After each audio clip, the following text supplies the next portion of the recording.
El Institute for Studies on Latin American Art, o ISLAA, en Nueva York. Es un honor estar presente en la Sexta Trienal de la Asociación de Arte Latinoamericano y hacer unos breves comentarios sobre Sandy Rodríguez en ocasión de su conferencia magistral. Le quiero dar las gracias a los organizadores de ALAA por esta generosa colaboración y también a los equipos del Instituto de Investigaciones Estéticas, UNAM, MOAC y Museo Franz por la generosa hospitalidad y liderazgo. Es un placer representar a Nueva York aquí en la Ciudad de México, una de las más encantadoras ciudades del mundo. Si me permiten, cambio a inglés. Here we go. So I want to express my admiration to all of the conference presenters and moderators who have brought profound critical and historical perspectives to the triennial's theme, the archive. As we've seen, the archive is a highly determinative, if not outright imposing, framework for knowledge production, and also for resistance, but one that rewards us in equal measure. Thinking through these conceptual and material aspects of archives is integral to our work at ISLAA as we pursue our mission, which is to expand scholarship, public engagement, and the international visibility of art from Latin America. Working with archival collections on a daily basis, these are the stakes that institutions like ours contend with. And it's certainly not lost on any of us that the decision-making around archives imprint on the narratives that define the past, the presents, the futures of our field. It is in dialogue with colleagues and peers in forums like the ALAA Triennial that we can think critically and openly about this responsibility. And on that note, I'd now like to introduce tonight's esteemed keynote speaker, Los Angeles-based artist and researcher, and first-generation Chicana, Sandy Rodríguez. Rodríguez's ongoing project, Codex Rodríguez Mondragón, is made up of a collection of maps and paintings about the intersections of history, social memory, contemporary politics, and cultural production. Her work is included in several major permanent collections in the US, and this year, she was awarded the 2023 Jacob Lawrence Award from the American Academy of Arts and Letters, and the 2023 Hermitage Greenfield Prize. So big congratulations, that's huge. I've had the pleasure of speaking with Sandy over the past few days, really only briefly, and what is immediately apparent is the insight, thoughtfulness, and the collaborative ethics that define her practice and that so enrich all of our work. We're lucky to have an interlocutor like her to help us think through the contours and tangles of the archive. So, bueno, vamos a darle la bienvenida a Sandy Rodríguez, nuestra presentadora de la Conferencia Magistral, looking back to see the archive, remapping, or to see the future, remapping the colonial archive. All right, thank you.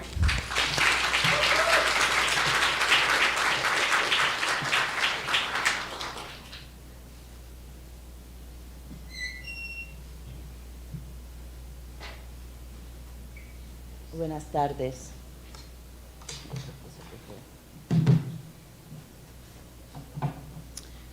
Good evening, and thank you all for joining me for tonight's program. Thank you, ALAA, ISLAA, our hosts, the Departamento de Estéticas de UNAM, and Nandiko and Aponte, for the invitation to share an hour's worth of conversation with you all about my work and practice. I'm incredibly honored to share the space with extraordinary scholars doing such inspiring work. The presentations over the past few days have been absolutely nourishing and really inspiring. My name is Sandy Rodríguez. I am a Chicana artist that's based in Los Angeles. I am born in National City right near the border and raised across both sides in San Diego and in Tijuana. I'm third-generation artist. My grandfather, de Cintalapa, Chiapas, my grandmother from Aguascalientes, and my mother, rest in peace, from Tijuana. All Mexican painters and sculptors. My family has been moving back and forth across the US-Mexico border since the Mexican Revolution. Immigration within a single family, my grandparents, my parents included, can be varied across these borderlands. Over the past 7 years, I've been working on the series, The Codex Rodriguez Mondragon, which maps resistance to ongoing cycles of violence in communities of color by blending historic and recent events. These maps are made with hand-processed earth pigments, plant and insect-based watercolor on once outlawed sacred amate paper produced in San Pablito, a testament to the indigenous practices of the Americas. Recovering medicinal and aesthetic uses of local plants and pigments enables my work to support healing and awareness building of current and historic traumas. This labor-intensive study synthesizes interdisciplinary research. It includes rigorous field study, historical and ethnobotanical, with the urgency to address the current crisis in the US-Mexico border. What you're seeing behind me is a map that's called You Will Not Be Forgotten, Mapa for the Children Killed in US Custody and Customs Border Protection from 2019 as an example. Here's a small detail that just really points out that the white orbs are where these children took their last breath while they were captured by US Customs Border Enforcement. And you can see a combination of that field study landscapes as well as colonial sources, modern screenshots from videos that documented the last moments of these children's lives. So over the next hour, I'm really going to focus on building a 21st century Chicana archive and detail the ways in which my research informs my artistic practice, including the studies of colonial Mexican codices. You see the image of the Florentine in the lower corner, its recent scholarship, current data collected and published by the International News Online. Here you have some news stories regarding the US federal Indian boarding schools and the report that was recently released. You have three beautiful landscapes really outlining some of the areas in the US Southwest where I've done my field study, which includes camping off-grid for 5 to 12 to 14 days, studying the native plants, doing that research about place that allows me to connect with the sites that I'm painting. These, my archives are contemporary and historic. They're archives of color, of minerals, of knowledge systems, of relationships with scholars, a variety of disciplines, artists, and elders from a variety of backgrounds. One of my goals is to disrupt Western European dominant narratives in museums, and so this slide was a view of a painting called De las Señales Pronósticos, Ice Raids de Califas in 2018 that's part of the permanent collection at the Crystal Bridges Museum of American Art in Arkansas. So, as I said, one of my goals is to disrupt Western European dominant narratives in museums with paintings that interrogate colonial aggression and these legacies. I'm compelled to create visual narratives, installations, and exhibitions that provide opportunities for artists to engage with these histories and allow us to see how we've arrived at this contemporary moment.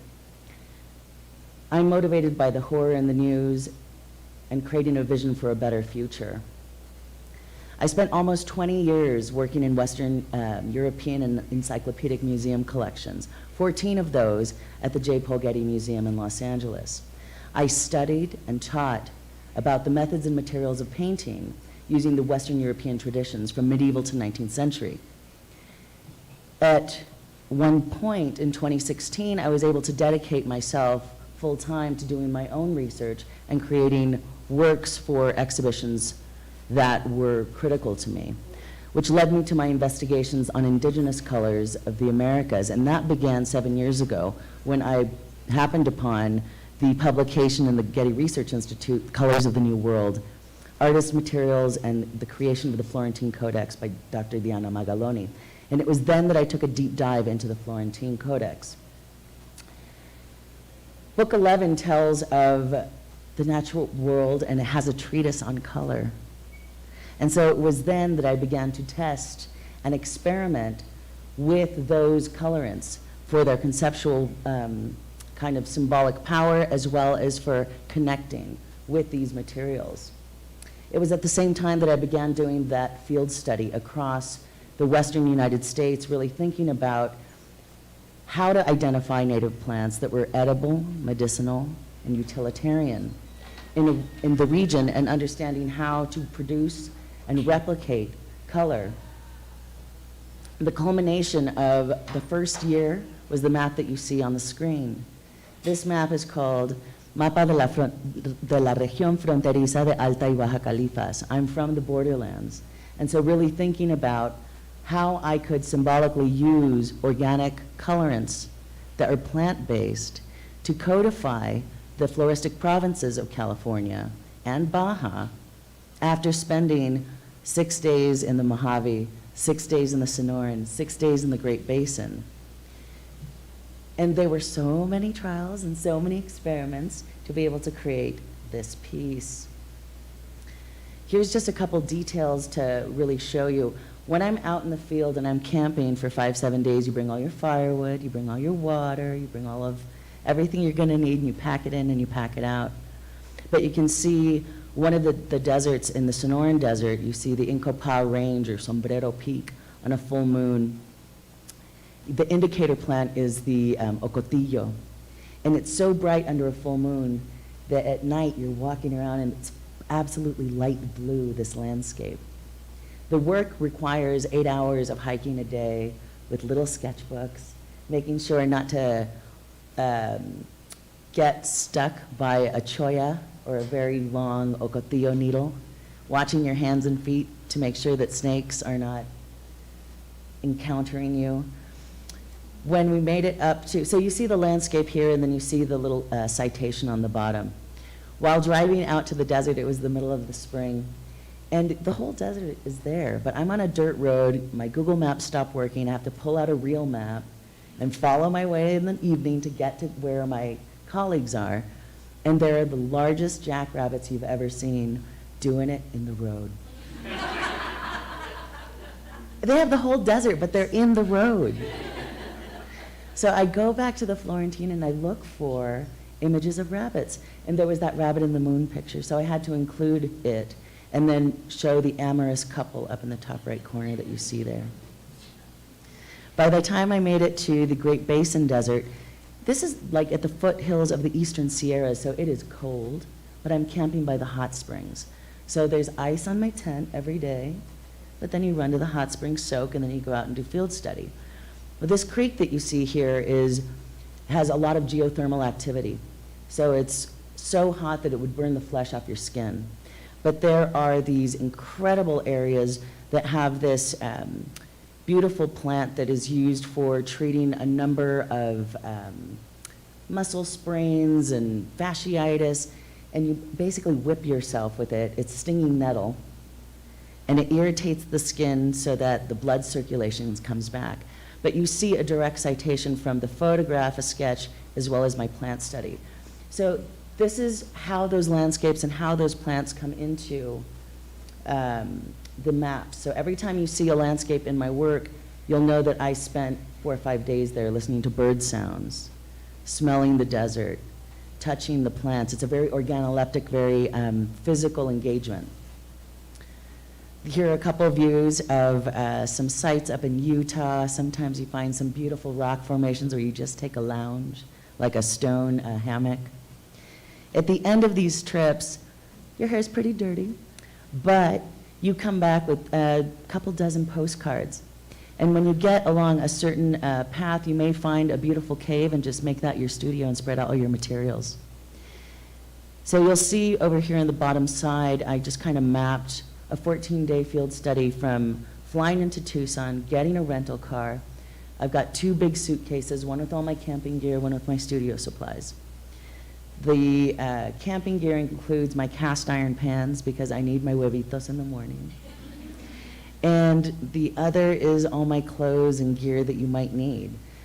So once I've gone out and I've done all the field study postcards, and I know we were talking about postcards yesterday, some of these I actually have turned into postcards.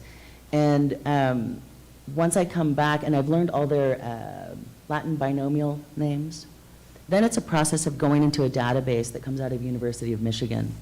And it's the ethnobotany database. I have the actual book at home, which is 927 pages. And it tells you of every use of the particular plant per each indigenous group per part of the country. I take that information, I cross-reference it with the Florentine to understand if it grows in the same regions. But there's another database that I use out of University of Berkeley, which has an entire map of where it grows and a number of sources and pictures. So there's a lot of cross-referencing that happens. So once I've done this kind of deep dive and written some of these labels, I will make these larger folios that are now 22 inches by 16 inches of amate. And as I mentioned, this amate is made here in San Pablito by a third-generation Otomi family, Efrain Danza, who learned to make the amate from his grandfather, who was a musico and a shaman. He makes each sheet very differently, so when you go to get the amate, you need to get 15 or 20, because if you mess up on the amate, you need a whole new sheet.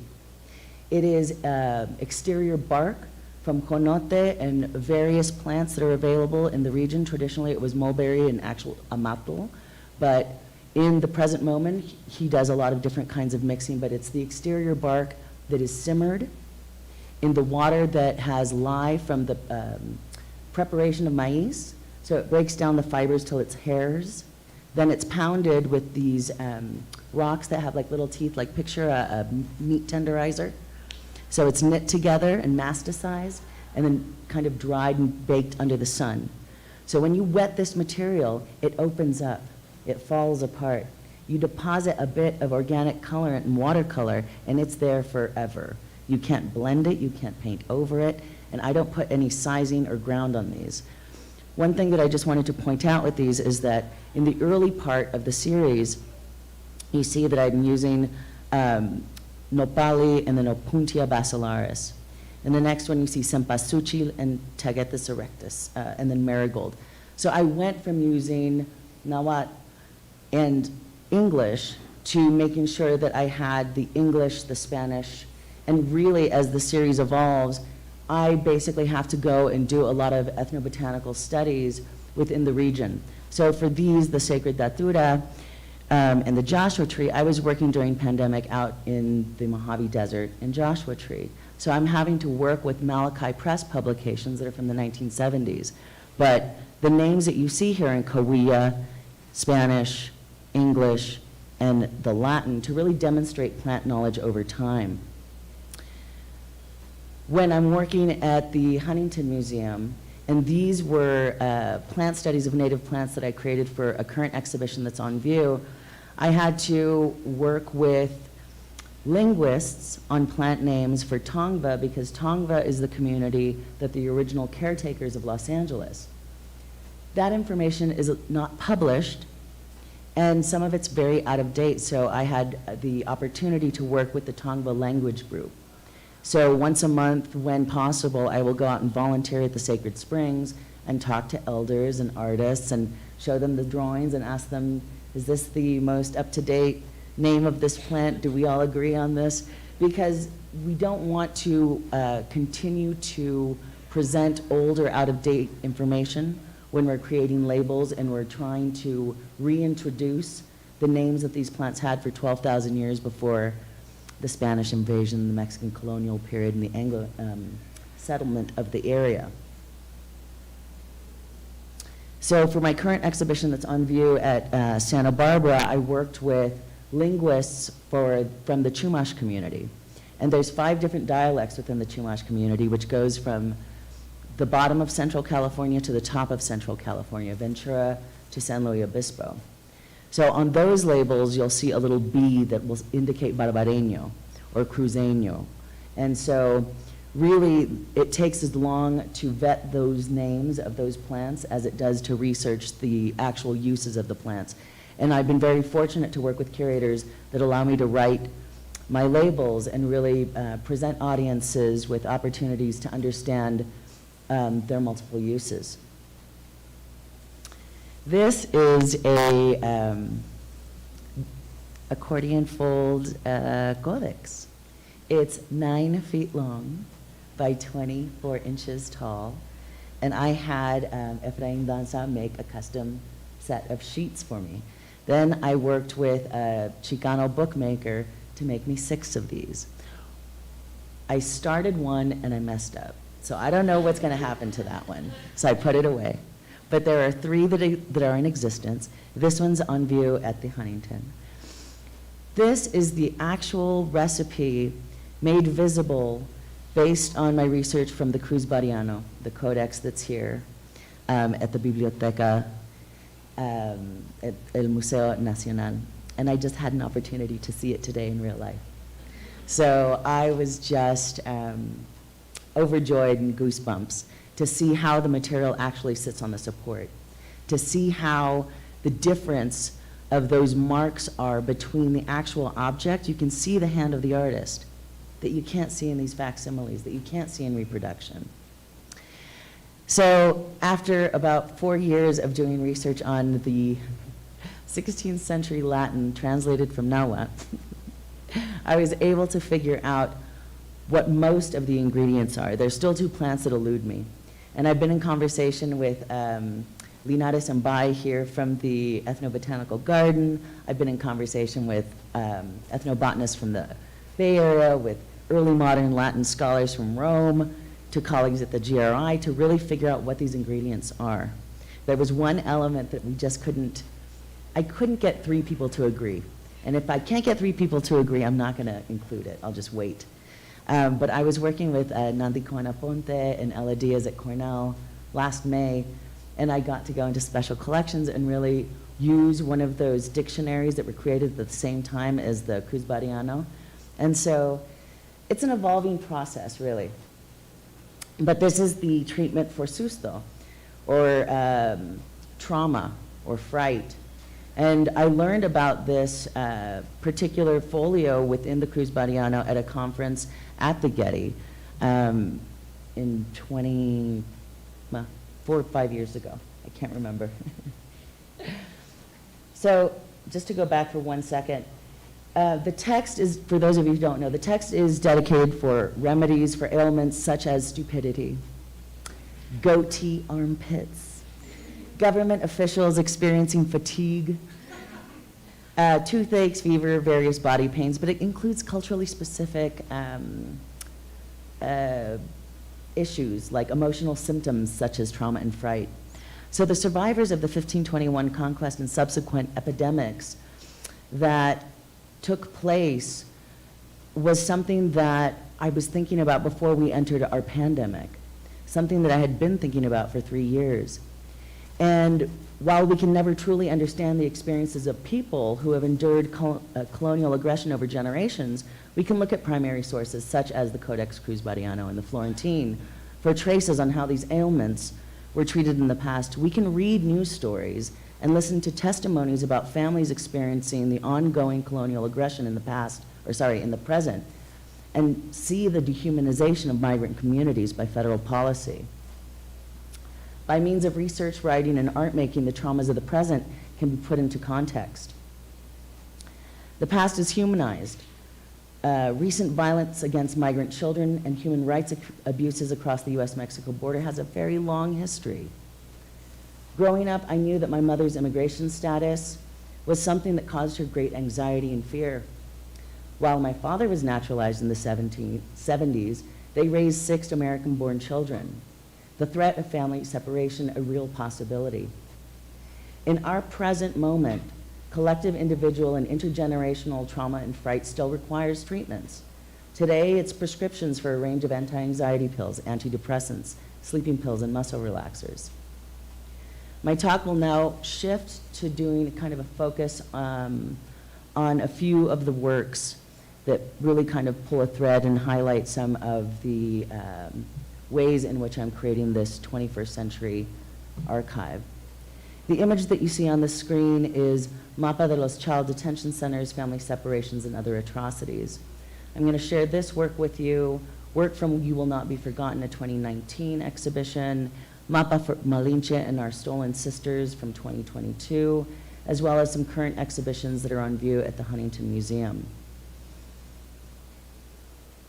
I'm going to focus on highlighting strategies for visual strategies for the remedio for susto that gets kind of pulled throughout these, and we'll just have a little conversation. I keep looking at my timer. There we go. So this is the Los Child Detention Centers, Family Separations, and Other Atrocities. And so this is created at the height of the news really covering the family separation from 2018. We saw the articles, we saw a lot of coverage. We're not talking about it, but it's still happening. One thing that I should mention is that the three landscapes that you see are from field study.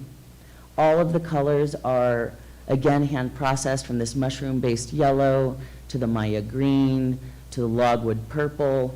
And really, it's taking inspiration from these changing borders from the Treaty of Guadalupe Hidalgo to the present. One thing I should mention is that this brown that you're seeing that's outlined is a walnut ink, and the lines were created with the feather of a great horned owl that I found while hiking in New Mexico. Here you'll see a few details. So you'll see how I'm using figures from the Florentine that are witnessing the Tornillo tent cities next to the images of children asleep underneath emergency blankets.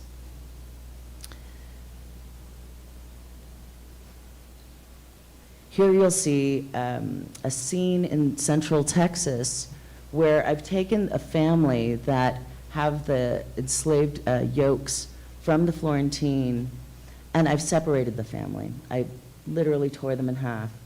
And the mother and the other child are on the other side of the map, and the father and the son are on this side of the map in Texas. This is inspired by a news story where young fathers who were in detention, who had no idea when they would see their families again, were hanging themselves. So the male figure is disappeared here. There's a small boat just below those figures over on the right-hand side, and this is based on a boat called the USS Emancipation that was used during the forced deportation of Mexican nationals that were residents in the United States as well as US-born Mexicans. This was in the 1950s. It was an operation called Operation Wetback. We have not been taught about this, but our parents' generation may have experienced it. So I'm including just kind of cycles of when these federal policies are targeting and dehumanizing Latino communities. Here's a detail of that great horned owl that I was telling you about. And this is the feather that I found on a trail, I brought back. I sent pictures to ornithology department at Natural History, got a proper ID. It was the lower left-hand feather of a great horned owl. Look it up in the Florentine, look it up on Cornell's ornithology, learn about its symbolic use within codices, used it as an omen, and I have it situated just above this interesting piece of lichen that you see here.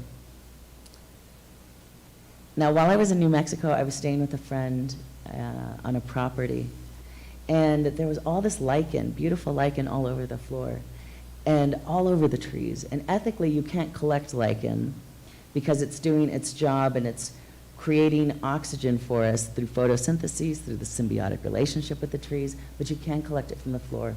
So when the family came home, we made a little line and we gathered some lichen from the floor. I take it home and I start researching its uses, and I find a recipe from a paleo botanist who found remains of it in all of these museum vessels. So I read typically to get what I need, and so the recipe was to basically ferment it. It called for urine, but I used vinegar. And so you agitate it and you put it under the sink. There it is.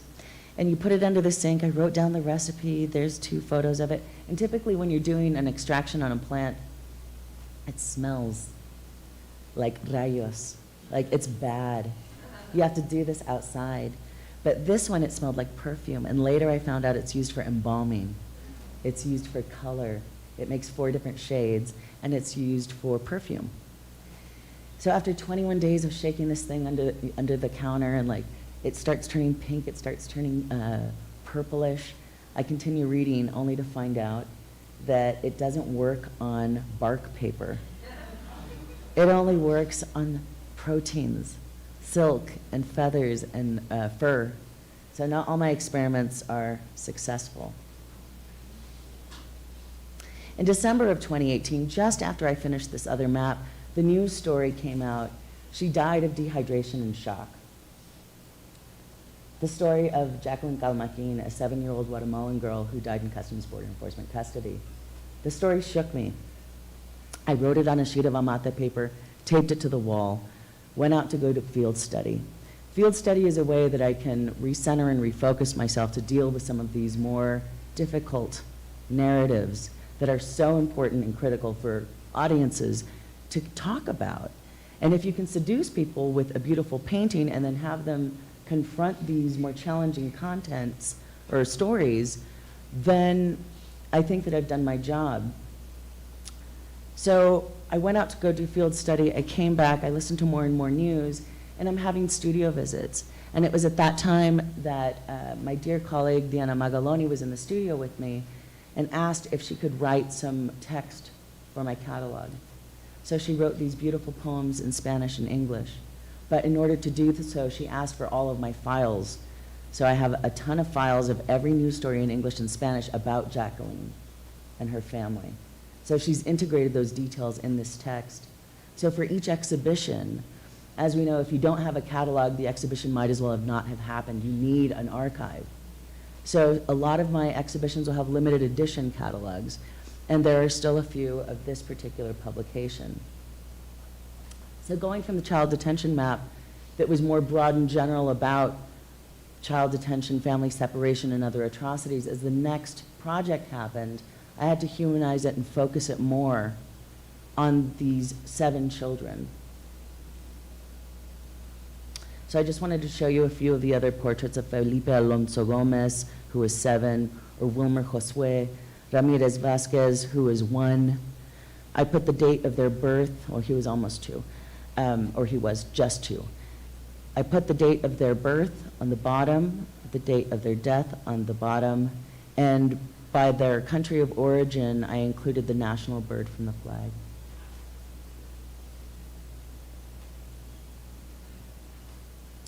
In that same exhibition, I included a suite of healers. And I used the gesture, posture, and details from the Florentine, from the book of, I think it's Rhetoric Philosophy, where you have these healers, and they're providing treatment for upper respiratory infections, and that's what killed these kids, just neglect. They could have been treated, but it was not something that was provided to them. I replaced the faces of these healers with colleagues and scholars who I've been working with, so you see a portrait of Diana Magaloni, a portrait of Nandi Coenaponte, and Ella Diaz here. So I provided those as part of the exhibition to just kind of frame some of those portraits.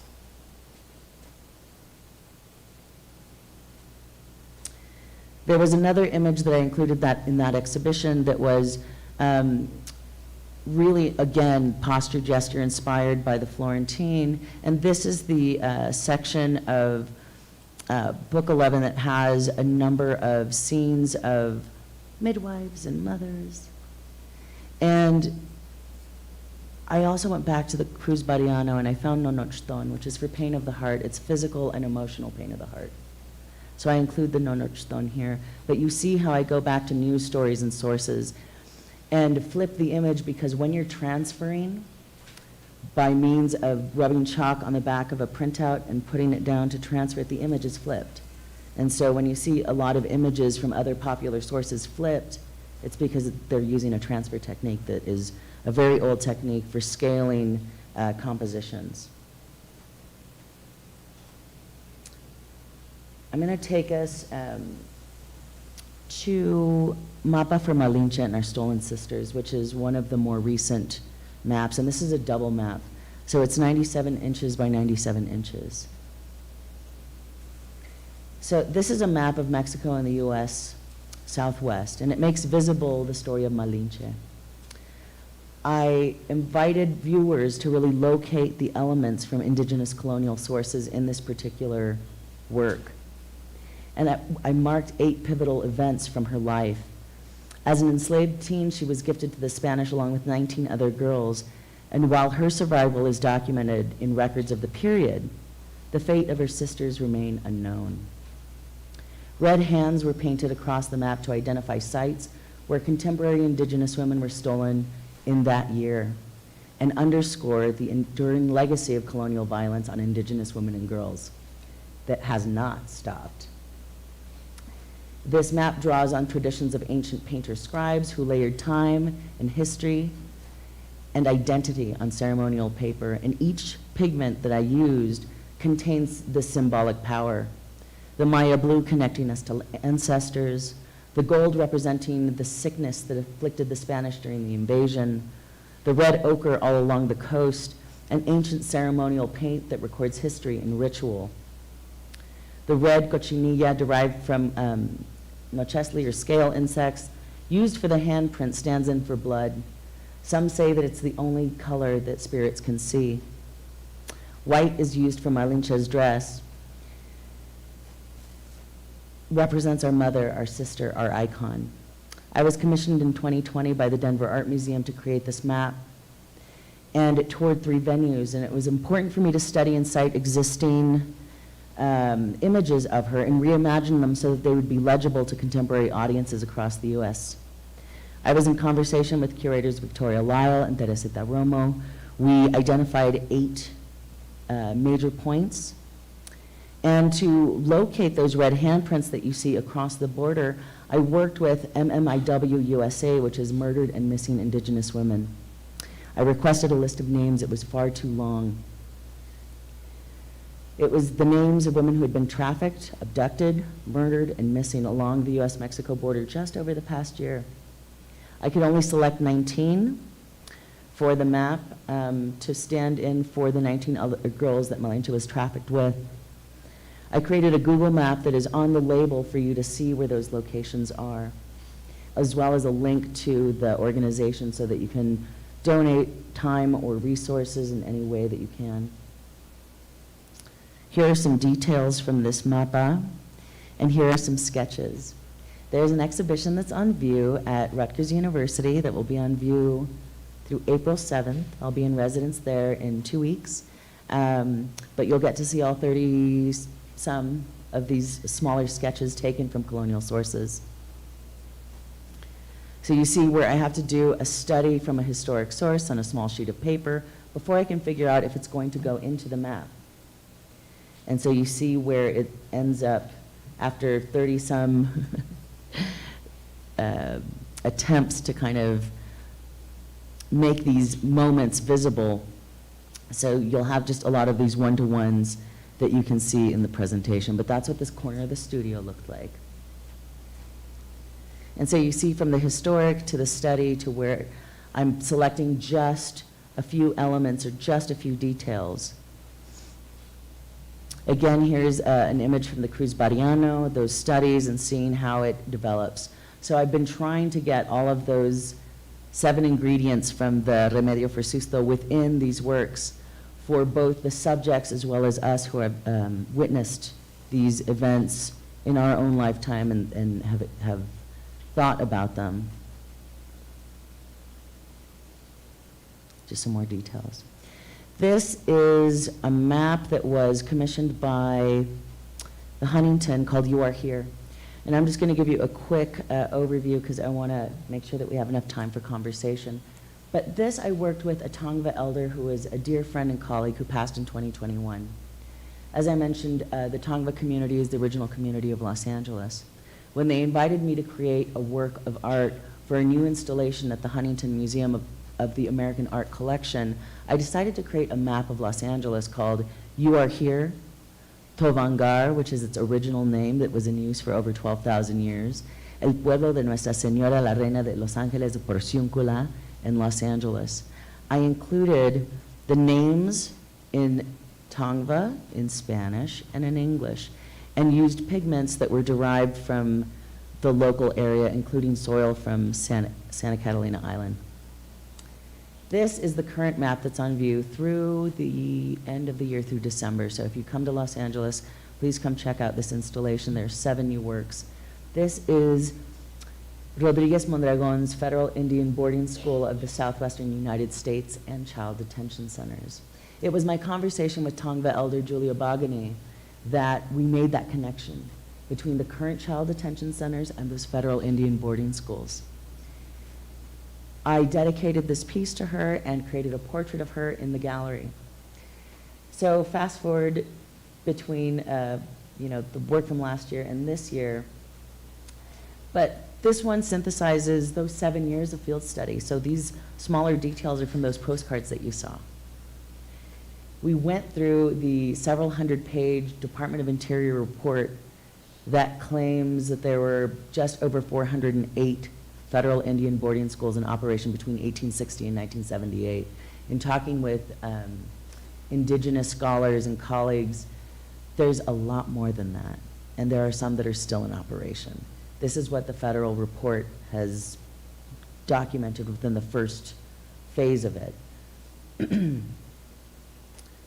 So here you have a full image of it, but I wanted to really just point out that this cartouche is based on the form from Colton's Railroad and War Map that's in the Huntington's collection.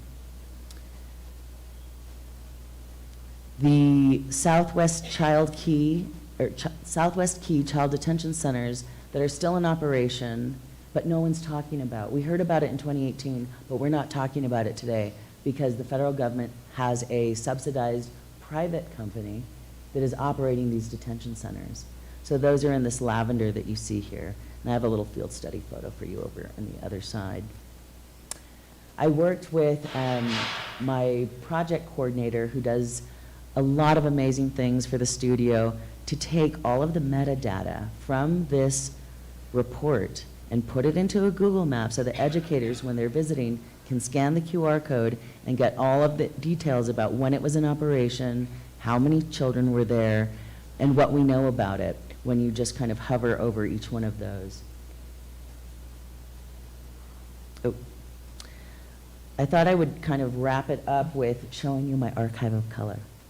So I've spent a number of years processing organic colorants, but really moved towards mineral pigments that are more stable. So it went from color extractions in plant-based color to learning how to grind or identify ochres, first of all, understand how to process them, crush them, wash them, and get the impurities out. And there are various scholars that I've been working with, indigenous artists and various friends who go with me to collect this or collect it and FedEx it to me. Some of these were collected, but you see these fossilized shells. So a lot of these ochres happen near fault lines, and so you'll have various shells and a number of changes within the ochres. So there's one piece of ochre that's red and yellow. When you heat a yellow ochre, it turns red. So you can get 2 colors in one. For every map, I create a color study so that I understand the exact ratios of color when I'm mixing and how to replicate them, because once you make one batch and you're part of the way through something, if you didn't make enough because the paper is so porous, you might have to go back and make it again. That's what my desk looks like. And so you'll have a bit of plant material, you'll have some alum for shifting the color, you'll have a number of labeled colorants and materials in various forms. That's what my other desk looks like when I go out to the desert. And so you'll see a number of collected pigments, pigments that I've purchased. I'm now integrating a few more of the modern colorants to kind of do that time travel and collapsing of time and space. We also created a full room of color at the Huntington that'll also be on view for the rest of the year. It's basically my studio on steroids. It has all of the powdered pigments, all of the mineral pigments. I worked across departments for about a year and a half, from exhibition design, education, curatorial, the botanical plant curators, to really pull this room together. And then I worked with linguists to get all of the names of colors in Tongva, in Spanish, and English, and really helped create a space during a pandemic when we can't touch. So there's magnifying lenses over a number of these colorants, videos on how a mate is made, quotes that are too big with my name underneath them. And I wanted to wrap up just sharing with you a little teaser. I made my first biombo. And I really wanted to see the one at the Franz Mayer, but it's on loan. So this is Mapa of Resistance and Revolt, or Revolution and Revolt. I put the title wrong. It's changed so many times since I started working on it. But this is hand-processed pigment in abalone and oil on panel. It'll be on view till next spring, so if you make it to Southern California, check this out. The catalog will be ready by the summer, and Charlene and Ella are working on it. Charlene Villaseñor-Black and Ella Diaz, as well as sociologist Jonathan Cordero. And it's really marking the resistance from the Chumash Revolt that was 200 years ago that took place across 3 missions, Central California, an incredible story, to the large demonstrations against police brutality from 2020. This is the back of it, which has over 300 pieces of inlaid abalone. So I had to learn to drill into wood, chip abalone, and figure out the adhesive that would work. But it's the centerpiece of the exhibition. There is one of my maps, a couple of my fire pictures, and a set of calavera copters. Those are based on the Customs Border Enforcement vehicles that are used to chase residents. So it's got 7 objects in it.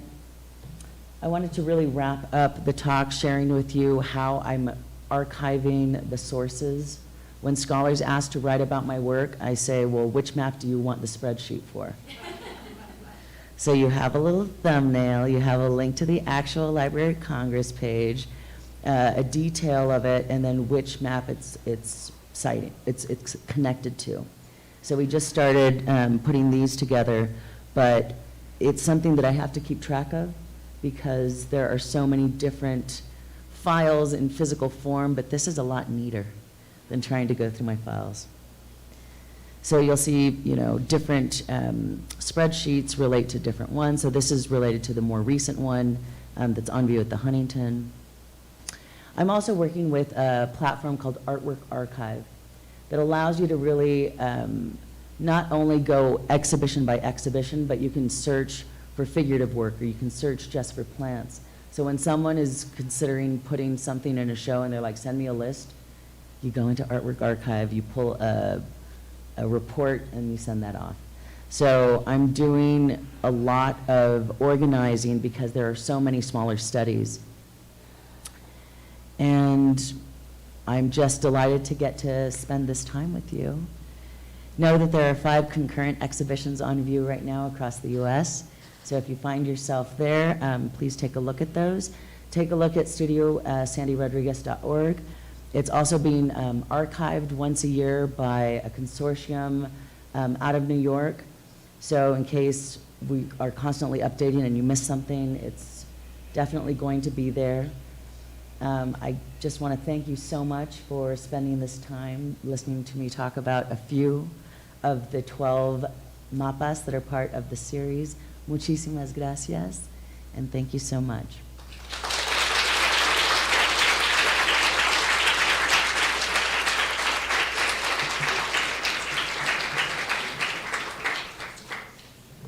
Let's open it up for some questions, yeah? And that was 45 minutes on the dot. Yeah. Oh, are we doing a microphone? Yeah. Okay.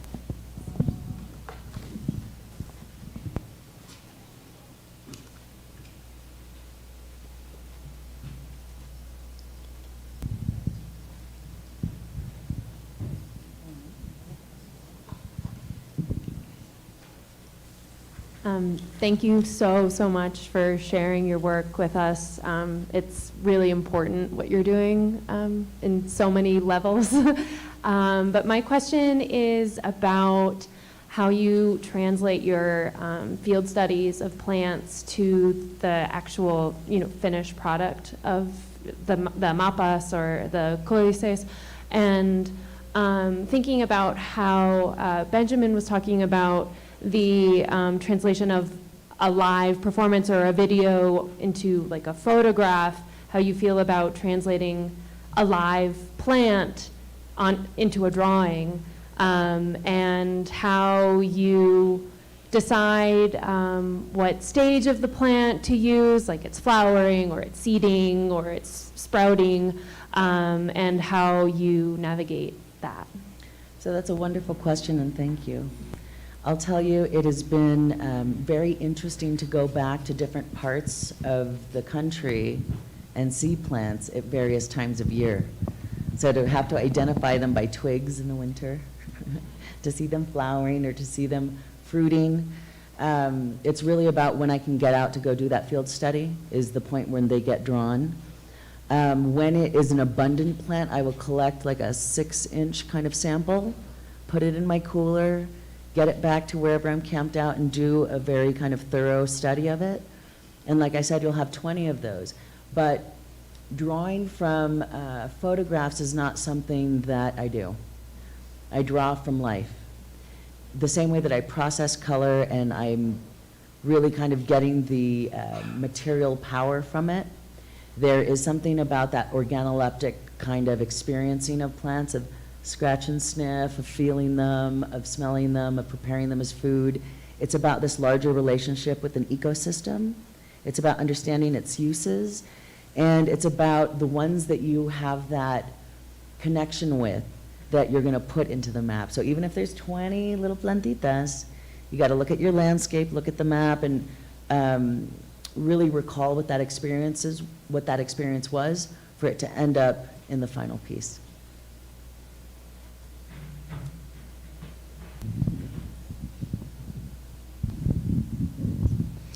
Oh, Sandy, I'm just so in awe of you. Your generosity is extraordinary. And I wanted to, you mentioned organoleptic, but this is very much embodied work that you're doing. And those are both beautiful landscapes that I think that when you occupy them, you reclaim them. But I think they're also violent landscapes. And I wonder how you experience that and how you sustain yourself as you go out into those landscapes, where you're also at risk. You know, I'll tell you, it has been the place where I can decompress. When you're 3 hours or 2 hours off a main highway, out with no cell phone, no emails, no idea what's happening in the news. I'm not by myself. I have 1 friend or 2 friends with me. We camp far apart. We cook together, we watch the sunset, we take morning sunrise walks. We may work in silence far from each other, but there is a communion with the landscape. There is a healing that happens putting your head on the soil, listening to those bird sounds, hearing the wind, even if the tent starts smashing you in the face because it's just crazy. There is something that is very soothing and calming and allows you to recenter to go back and do the more challenging work in the studio. But I will tell you that when you have a chance, if you happen to go to the Huntington Museum to see this map, the latest one, it's in dialogue with those 19th century Western American paintings. You have all of the stunning landscapes, and so it's in dialogue with a very intentional conversation. Thank you so much, Sandy. I agree, in awe, absolute awe. I wanted to know, how do you feel when you move from the actual space, the embodied experience of being in the space, to having to translate that into the reduced, almost standardized image of the map? I mean, how do you translate your experience, your embodied experience, onto the map? And I can see you doing some of the landscaping that is not flat. Right. But you move through spatial experiences that are completely different. And I'll tell you, with each map, it's different. Because I'm citing a variety of maps. I'm looking at contemporary and historic maps. I'm looking at playing with traditions of both European and indigenous mapping. So I'm looking at the relaciones geográficas. I'm looking at 16th century maps of California as an island. I'm looking at bird's eye view 19th century maps. I'm looking at railroad and war maps and Google Maps. And so I'm really making, I'm synthesizing elements from each, including cartouches that look familiar. And so it's really about what I'm researching at the time and how the content and the form come together. Yeah.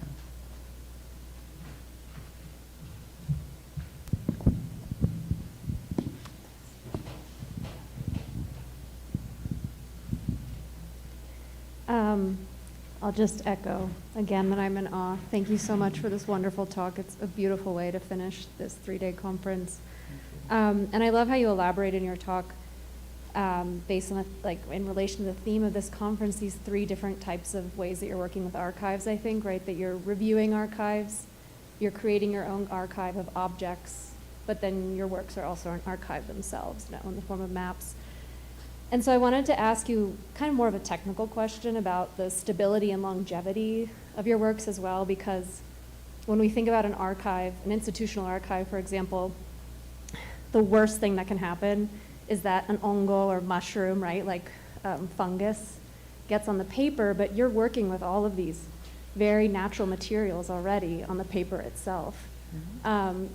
So just if you could talk about if you're thinking about that in your practice, kind of the durability, the longevity, or even conservation topics of your work. So I work very closely with conservators. I adore paper conservators. Just la semana pasada, we did a multi-day program.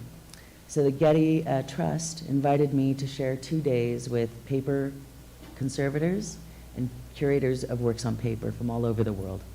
So from the Rijksmuseum and the V&A to the Met, right? Everybody was there. There was like 12 of us.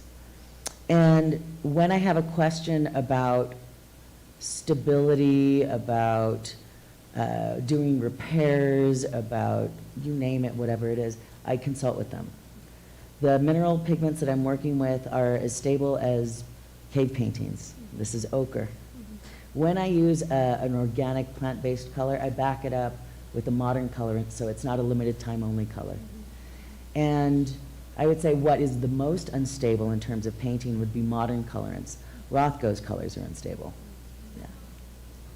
Thank you. You're welcome.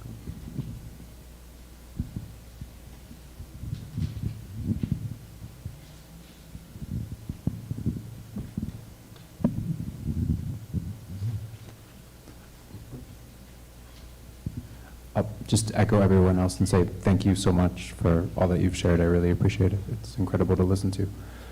I wanted to ask just sort of a follow-up question about color. And I was wondering if you could speak a little bit more about your process of sort of color choice and color mixing and the way that color stands as, both metaphor and kind of embodied anchor to various places that you're working, and just would love to hear a little bit more. Sure, and I'll tell you that the preparation of color when you're doing hand processing is a ritual. It's a very personal ritual. It's a very soothing activity. When Trump was elected, I turned everything off, closed all the windows, and just made color for the day. Like, I was playing with everything that could make red. So I was boiling Jamaica, I was like crushing cochinilla, I was playing with logwood and shifting the color. But as I started thinking more about the conceptual uses of color, one of the rituals or things that I would do would be that I would read the almost poem that's contained in the Florentine when describing color aloud. Then I would process it. Then when I was doing that rainbow that stands in for serenity, I would paint that color. So it was this kind of act of connecting with Tlacuiloque, connecting with painters that came before me. I only know 3 generations of my own family's history, but I assume that there's many more generations of painters, and that's why we're kind of compelled to paint. But the process varies from project to project, and when you have that memory of collecting the color from that place, there is this kind of other layer of physical response. But knowing that in the 16th century, if you used a transparent red, like an organic red, that it was a reference to kind of solar deities, and when you used an opaque red, it was a reference to underworld mineral. So really thinking about how the conceptual use of color goes back generations and generations, there is a very intentional and shifting way in which it is embodied within each work. Yeah. Hi. Well, I want to join what everyone has been saying, and thank you for this fantastic talk and for sharing your work today with us. My question is about the choice of the postcard as a medium and as a genre, and how do you engage with the complex relations between postcards, commodification, the representation of landscape, but also the mobility and the networks that they access as opposed to other kinds of art. So thank you. So the postcard is really important because it's portable, right? When you're out hiking up a hillside in the desert, you have a very small bag that's going to have some art supplies, and you can carry a deck of small 4x6 pieces of amate. Otherwise, it's blowing in the wind, it's flying across the desert, you're getting cholla spines here and there. As a kid, I remember looking at my grandmother's accordion fold postcards, and my grandfather sent her these beautiful, brightly colored folded postcards from Xochimilco. And what was that presentation we saw on postcards yesterday? Yes.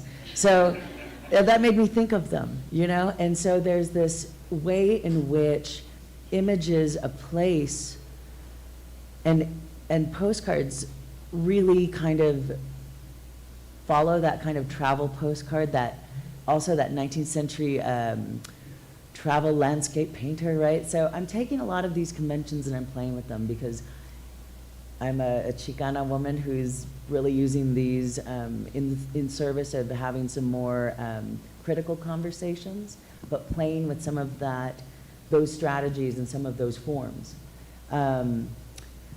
I wouldn't be surprised if you see an accordion fold series of postcards that I create from these decks that I have. I've done it in the past with paintings of marine animals, but that was another lifetime ago. But yeah, it's something to think about, absolutely. Hi, Sandy. Thank you so much for your talk. I've been following you for a while, so I'm really excited to finally be in the room with you, but especially to see more of your current work. I have a question for your personal and or kind of professional experience. I'm trained as a colonialist, but I bring both my personal experience, my family's experience to what's happening in the world. I think there's a large connection for centuries of colonialism, as you touched on. I'm personally, but also really, really impressed by your responsibility that you've done with working with communities, especially in Tongva communities, and bringing that to kind of the art world writ large. What can we as art historians do? I think there's a huge separation, I can say as a colonialist, from looking at the material and thinking it as dehumanized in a lot of ways. And I mentioned earlier, but a lot of the colonial manuscripts, you don't have names. The Florentine Codex is the wonderful one that we do. But what can we be doing? Because I think the field needs to catch up with kind of the things in the news and beyond, thinking about these objects that you create as separate from the human, which is why I love your work. But what can we do? What can the field do to catch up? Maybe we're responsible. Art history and everything else. I mean, I would say to be authentic to yourself, to ask those critical questions about communities that are still with us, and have that then and now conversation. There are a number of indigenous scholars that are working across the United States, and it's about seeking them out. Finding some of those YouTube links for conferences is a great place to start, and then just seeing how you might engage with those histories would be one thing that I would say. Yeah. Thank you. Just a question. Thank you again, Sandy, for sharing all the information and images of your artwork. I have also followed you for a while. My question is, in terms of indigeneity and the decolonial, how does your work try to either confront the colonial, especially since your sources are very colonial based? How does your work give us a different perspective that doesn't just coincide or just follow along what's been done for many years, which is going back to the colonial the viewpoint of indigenous past and indigenous customs and culture? And the reason why I say that is because the codices, it's great that you're using the accordion fold, but the images from the Batianas are very European based, even the way, in types of the way that the plants are connected and viewed. The same with the Florentine Codex, how we see a painter, how we see them paint. It's also very European in viewpoint. And the biombo, in the end, you are also creating something that is, yes, in a way decolonial, but you're using a biombo, which is very colonial and very Spanish. So how do we decolonize using your artwork? So this is all on purpose and very strategic. And the form of the biombo, as we know, has an incredible history. And I feel like telling stories of revolution and resistance is dropping that form on its head. It's subverting those luxury goods, materials, and intentions in a way that is telling a story that has not been told. And so in conversation with indigenous scholars, it became critically important for me to not tell that story. It's not my story to tell, right? So I'm making an anti-colonial biombo, and I'm contextualizing it within resistance of a region that I've called home, even though we are migrants to that territory. I would say, in thinking about the Bariano, when you look at herbals from the 1600s or 16th century, you can look at herbals from all across Europe, and you can look at herbals from the Americas, but know that it is that moment when two cultures are meeting and you have this collision and you have the meeting of two worlds. So there is a very specific iconography, quality of line, way of presenting these botanicals in the Bariano that are distinct from the herbals that you will see in a lot of other collections.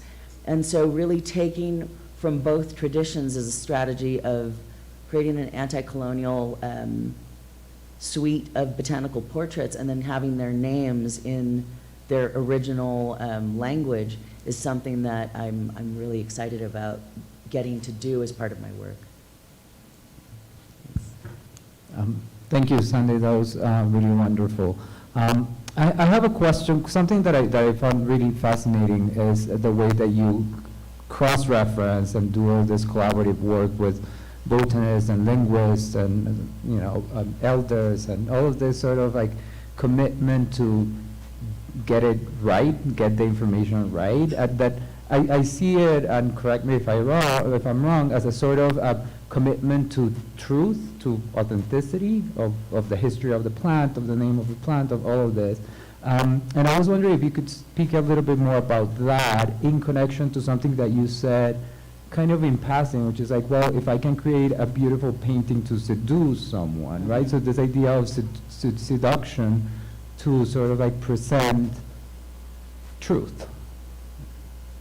So I have a 20-year background in museums, and I worked in museum education. So there's a very rigorous kind of review that was part of my work. So we had to consult with committees of people from various fields to make sure that the content was as vetted as it possibly could be. I've taken that into my artistic practice as to be able to present something that's based in actual research and knowledge, that this is not fantasy. I didn't make any of this up. This is all true. And so that's where doing all of that cross-referencing feels right. And I forgot the second part of your question. Oh, yes. Okay. So if I'm telling you about federal Indian boarding schools where nobody wants to talk about that, if I'm telling you about child migrant detention centers in your own neighborhood, nobody wants to talk about that. But if I create a map that's based on a region where you can locate yourself, your family history, places you've been, and use these very seductive colors and this very enticing form, that's going to draw you from 25 feet away at the entrance of the museum door to that sight line to look more closely, to engage with the subject. Hopefully you'll read the label or scan the QR code, but you'll have to see, the text there. And if you're by yourself, you may think to yourself about it, but people tend to go in groups and you may have a conversation about it. So it's part of the seduction of materials, because these materials, as I mentioned before, have a power. You have a physical response to the scale and the material, as well as these smaller vignettes and these details that you have to come closer. There's a little sea monster up here in the top right corner, a little leviathan, but there's moments for you to discover and little jokes in between. But it is something that I continue to play with, and you'll be seeing a lot more of. But thank you all so very much. It's been an absolute joy.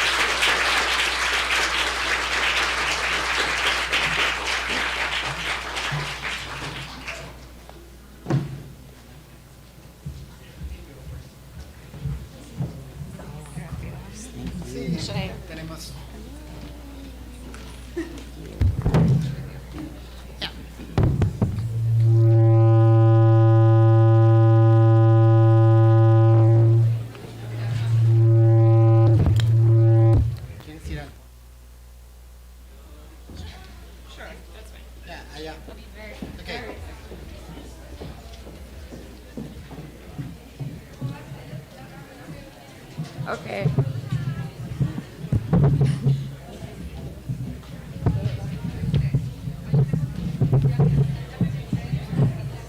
Okay.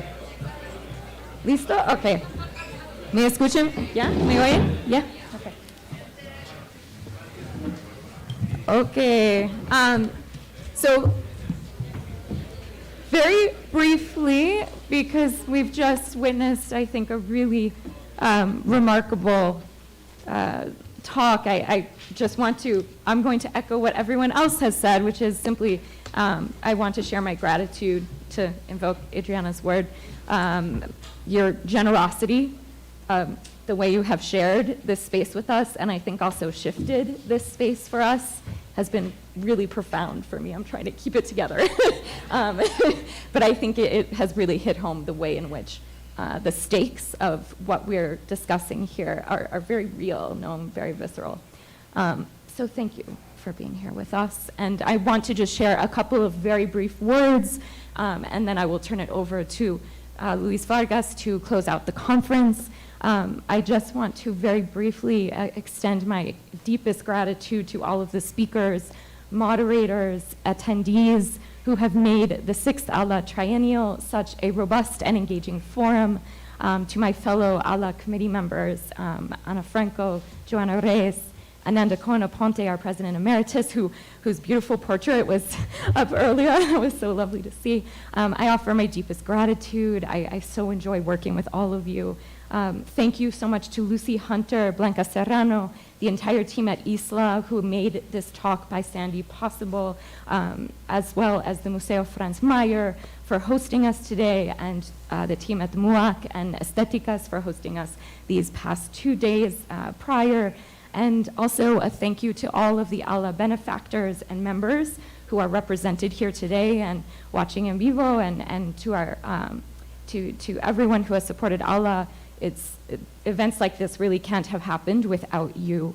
Also, I want to just especially acknowledge the amazing hospitality, I mean really amazing, and efforts of our partners at the Instituto de Investigaciones, Estéticas, and the UNAM, with particular thanks, super heartfelt, to Deborah Dortinsky, Luis Vargas, Araceli Rodriguez, who is off doing things. And you have really been the life force behind this conference. Y quiero decir eso en español, entonces lo siento, ¿no? Pero como vicepresidente de ALAA y también como hija de un egresado de la UNAM, me siento profundamente privilegiada de compartir este espacio con investigadores, administradores tan brillantes y dedicados. De verdad ha sido un placer enorme. And I just want to say that, as Ana Franco remarked at the start of the conference, this is truly a momentous transnational collaboration for ALAA, and what we hope represents just the beginning of the association's continued partnerships and dialogues across the hemisphere.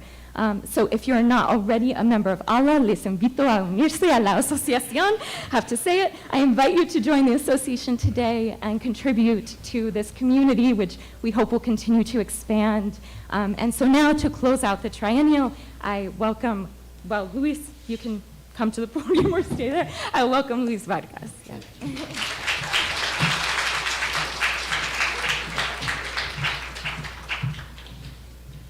Muchas gracias, Leslie. Voy a ser también muy breve porque nos espera un cóctel y un encuentro con una planta distinta, que es el agave. Entonces, no voy a tardarme mucho, pero sí quería contarles un par de cosas. La primera es que ha sido un placer trabajar con ALAA, con la Asociación de Arte Latinoamericano. Pocas veces las colaboraciones fluyen tan orgánicamente, tan fácilmente, y ha sido realmente un asunto de solidaridad, por un lado. Ya hablaban de lo transnacional, y yo diría, y esto es difícil de traducir al inglés, pero es complicidad. Cuando dos agendas se encuentran de forma tan empática y se pueden potenciar, es maravilloso, y eso ha sido trabajar con ALAA. Digo esto en nombre del Instituto de Investigaciones Estéticas, que encabeza Angélica Velázquez, y de Débora Dorotinsky, que fuimos los que estuvimos acá, y ahora haré agradecimientos, pero solo quería hacerlos pensar en algo que hoy también pasaba por mi mente, que era el título de esta trienal, Encuentros con el archivo, y cómo de forma también muy orgánica el archivo se volvió el lugar de encuentro de un campo que es el de el arte latinoamericano y el de los Latinx, que está muy vibrante, y donde fueron apareciendo muchos de los temas más importantes que se están discutiendo en nuestras universidades, y no solo en las universidades, sino también en los museos.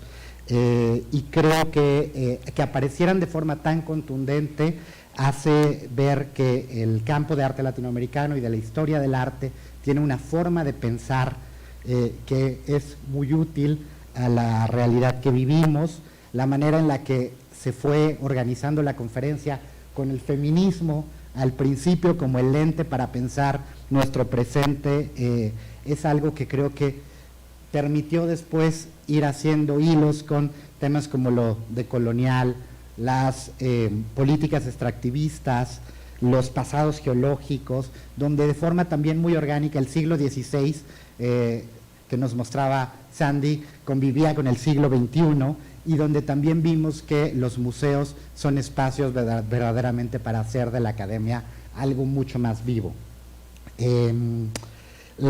Creo que Latinoamérica y los Latinx están presentes, y me gustaría terminar con esa reflexión. La invitación para ALAA es que verdaderamente sean una asociación de arte latinoamericano con participación de latinoamericanistas en ese sentido y de países latinoamericanos. Por eso celebro mucho que Ana María Franco sea la primer presidenta de ALAA basada en un país latinoamericano. Esperamos que esto pueda ser una constante, que verdaderamente las diásporas y los encuentros transnacionales sucedan en una cosa que fue muy bonita en las ponencias que vimos, 28 presentaciones, donde había estudios hechos desde Latinoamérica, referenciados por colegas de los Estados Unidos y también de colegas basados en Latinoamérica que referían a la academia. Eso nos hace una comunidad, y creemos que para allá deben ir los esfuerzos. El Instituto de Investigaciones Estéticas tiene un una resolución, una agenda decidida de volverse un lugar para lo latinoamericano. Entonces también que sepan, para los que están estudiando, que próximamente estaremos también tratando de acoger a más profesionales y tratando de derribar esta tendencia que tenemos de solo estudiar lo mexicano y verdaderamente pensar en una cuadratura mucho más regional. Termino con agradecimientos y el primero es a ustedes por haber resistido 3 días de congreso, de conferencia, así que un aplauso. También en los agradecimientos institucionales, el Museo Franz Mayer y el MUAC fueron también otros partners in crimes increíbles que nos permitieron tener una conferencia que se movía en diferentes sedes y también acompañada de propuestas de exhibiciones muy interesantes. En Franz Mayer agradecemos a GIOVANA JASPERSEN, la directora, a Dairon Arzate, que hizo posible también mucho de lo que vamos ahora a disfrutar en el cóctel, y a todo el equipo técnico. En la parte de ALAA fue fantástico conocer, trabajar de cerca con Ana María, con Joana, con LESLEY y con Andy en el principio, también con Michelle. Esto es una conversación que, como decía Débora, empezó hace varios años y está sucediendo, y ojalá que la siguiente vuelva a ser en América Latina. Y finalmente termino agradeciendo a mi instituto, a la comunidad y el Instituto de Investigaciones Estéticas, especialmente a Araceli, que hizo un gran trabajo encabezando esto, acompañada desde luego de Víctor Hugo, Adriana, Patti, Claude, Isela, Carlos, Fernando, David y Antonio.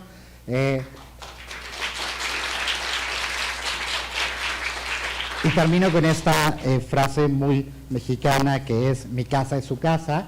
Siéntanse de verdad que Estéticas y la UNAM son casa para los latinoamericanistas y los historiadores del arte, y vamos a brindar con un mezcal